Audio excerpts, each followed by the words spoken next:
Guo Wenwei is a whistleblower and a critic of the Chinese government. And his Facebook account was blocked, and Facebook has informed us and said publicly that he violated terms of service. I think he published personal identifying information about individuals, and that violated the terms of service. So, and I understand that argument. My question, what I want to be clear is, was there any pressure from the Chinese government to block his account? No, Senator. We reviewed a report on that account and analyzed it through regular channels using our regular procedures. The blocking was not of the account in its entirety, but I believe was of specific posts that violated our policy. So you can testify today that you did not come under pressure from the Chinese government or any of its representatives or people working for them to block his account or to block whatever it is you blocked? I want to make sure I'm being precise and clear. We did receive a report from representatives of the Chinese government about the account. We analyzed that report as we would any other and took action solely based on our policies. Facebook is not allowed to operate in China. Is that correct? That's correct. Our consumer services are blocked in China. That's correct. Okay. There have been press reports that Facebook may have potentially developed software to suppress posts from appearing in people's news feeds in specific geographic areas. And the speculation is it's being done for the purposes of getting into the Chinese market. Is that accurate? Has Facebook developed software to suppress posts from appearing in people's news feeds in specific geographic areas? Senator, as you know, we are blocked in China, so any software we have is certainly not operative there. We do have many instances where we have content reported to us from foreign governments that is illegal under the laws of those governments. So a great example of this is Holocaust denial in Germany, for example.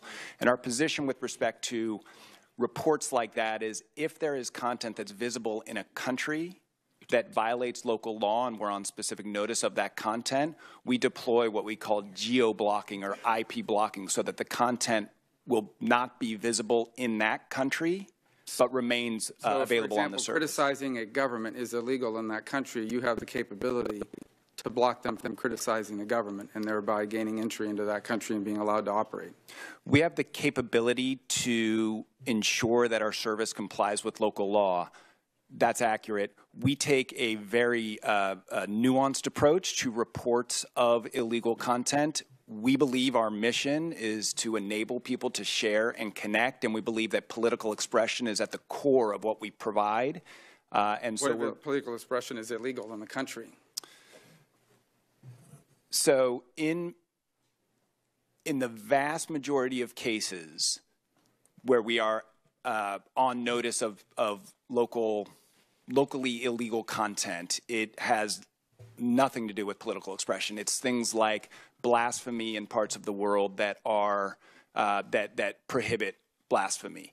Yeah. We could probably do a whole hearing on that topic, but here's why that's related to what we're talking about today. Terms of service is what the reason why he was knocked off. All of you have terms of service. Is a foreign influence campaign a violation of the terms of service of any of the three companies represented here today? If you can prove that someone is doing it on behalf of a foreign government seeking to interfere in an election, does that violate your terms of service? Any of the three companies, in terms of being able to operate or post things, and particularly Twitter and Facebook? Yeah, generally would violate a number. We don't have state-sponsored manipulation of elections as one of our rules, but generally the other types of rules like inflammatory ads content would take down most of these posts. So we don't outright ban it. But well, let me ask you this. I've read that you can buy a bot army from between $45 to $100.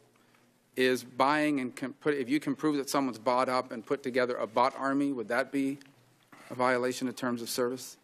Those would violate our terms of service around the use of automated accounts, and those are the things that we're catching every day. We're blocking 450,000 suspicious logins a day. We're challenging 4 million accounts every week to make sure that they're actually real people. But we have terms of service around. I didn't get an answer on the face. Is that a violation of terms of service to buy for a foreign influence campaign or to put together a bunch of fake ads and put them together?